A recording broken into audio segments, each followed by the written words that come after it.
cri dans la nuit. La vie est souvent jalonnée de grands moments de crise, de tristesse, de peine et de deuil. Un coup de téléphone et votre vie bascule. Parfois, c'est un long combat contre la maladie. Et puis, à un certain moment, vos forces vous abandonnent.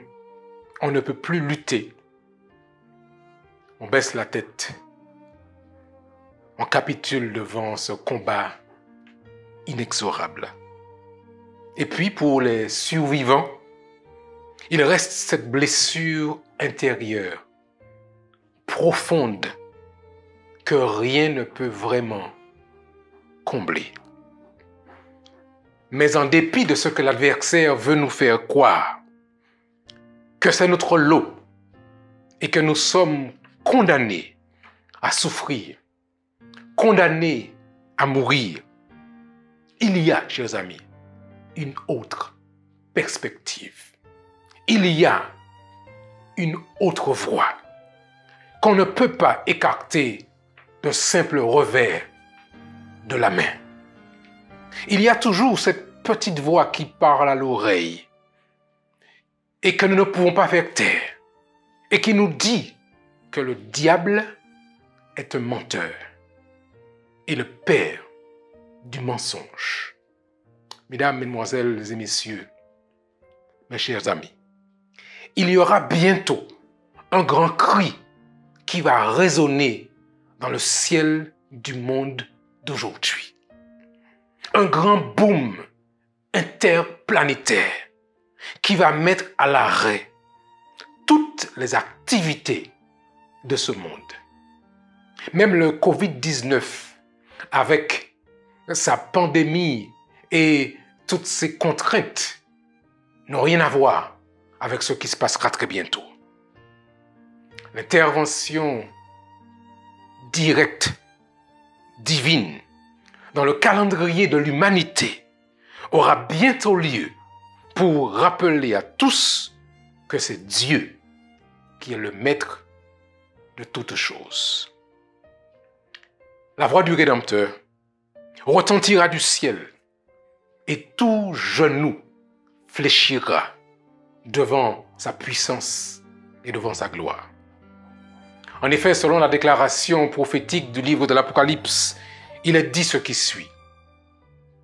L'agneau qui a été immolé est digne de recevoir la puissance, la richesse, la sagesse, la force, l'honneur, la gloire et la louange.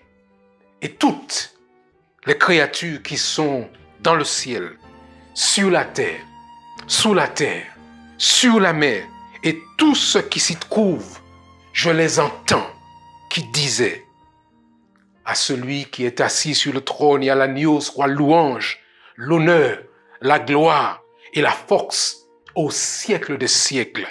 Apocalypse chapitre 5, versets 12 à 13. Bientôt, mes chers amis, nous entendrons la voix du Sauveur debout disant « Ça suffit. Mon fils, ma fille, mon peuple a assez supporté, assez souffert comme cela.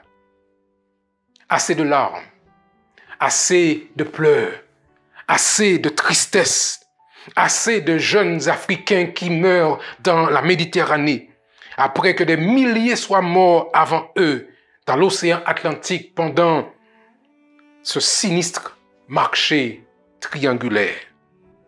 Assez de femmes battues à mort par un mari ou par un conjoint ivre, rempli de violence et d'amertume.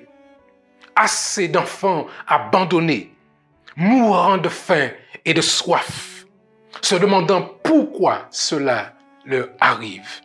Assez, c'est le cri de victoire sur le mal, le cri de délivrance que nous attendons tous. Tel fut le cas des enfants d'Israël après avoir passé 400 années d'esclavage sur le territoire de l'Égypte. Dieu dit, ça suffit. Alors il envoie son serviteur Moïse à leur secours. Tel fut le cas de cette femme qui, après 12 ans de perte de sang, rencontre Jésus sur son chemin et sa vie est transformée. Tel fut le cas de ce paralytique, malade depuis 38 ans, à attendre un miracle du Seigneur près du puits de Bethsaïda, quand finalement, Jésus lui pose la question, « Veux-tu être sauvé ?» Jean chapitre 5 et au verset 6. Tel fut le cas de cette femme syrophénicienne dont l'enfant était malmené par les mauvais esprits. Et malgré le rejet des Juifs à son endroit, elle s'accroche à l'opportunité de salut offerte par Jésus. Tel fut le cas d'hommes nombreux et de femmes nombreuses qui ont découvert la libération en la personne de Jésus-Christ. Tel sera, mesdames et messieurs, le cas quand très bientôt, le Fils de Dieu enfourchera le cheval blanc de la victoire, selon Apocalypse chapitre 6 et au verset 2. Alors, tous les damnés de la terre, tous les oubliés, à tous les méprisés, à tous ceux qui en ont bavé, tous ceux qui ont creusé des galeries à la recherche d'or, de diamants, de pierres précieuses telles des rats, pour vivre dans une pauvreté abjecte, au grand mépris des riches et des dirigeants de ce monde d'aujourd'hui. À tous ceux et celles qui ont souffert en silence, qui ont souffert la honte et le mépris, à tous ceux qui ont été dans la misère, matin, midi et soir. Je dis à tous ceux-là, prêtez l'oreille et écoutez. Bientôt vous entendrez un cri dans la nuit. Très bientôt, sa voix retentira pour faire justice, pour rendre à chacun selon ce qu'est son œuvre. Alors à tous ceux et celles qui souffrent en silence, je dis, ne perdez pas courage. N'écoutez pas la voix des sceptiques, la voix des agnostiques, la voix des incrédules, la voix des sans foi ni loi, la voix de ceux qui n'ont plus confiance en Dieu. Faites confiance à la parole de Dieu. Restez fidèles à ses commandements. Écoutez plutôt ce que dit l'Apocalypse dans le chapitre 21 au verset 4. Il essuiera toute larme de leurs yeux, et la mort ne sera plus, et il n'y aura plus ni deuil, ni cri, ni douleur, car les premières choses ont disparu. Alors en attendant ce cri, en attendant ce moment de délivrance, tel un esclave en marronnage, je vous invite déjà à oser briser les chaînes de l'esclavage mental qui nous retiennent captifs. Réclamons et prenons notre liberté par la puissance du Saint-Esprit. Liberté sur le mal, liberté sur la force du péché. Nous ne sommes pas obligés, chers amis, de rester sous le joug de Satan et du péché. Oui, la victoire anticipée est possible avec Jésus. Vous voulez que je sois plus concret? Avec plaisir. Victoire sur le vol. Victoire sur le viol. Victoire sur le mensonge. Victoire sur la violence. Victoire sur la méchanceté. Victoire sur la bêtise et la médiocrité. Victoire sur l'alcool, les drogues, le tabac. Victoire sur la peur. Victoire, victoire et victoire en Jésus. Votre présente situation n'a rien à voir avec ce que Dieu a en réserve pour vous si seulement vous êtes prêt à accepter aujourd'hui la nouvelle situation que Dieu propose. C'est une nouvelle réalité.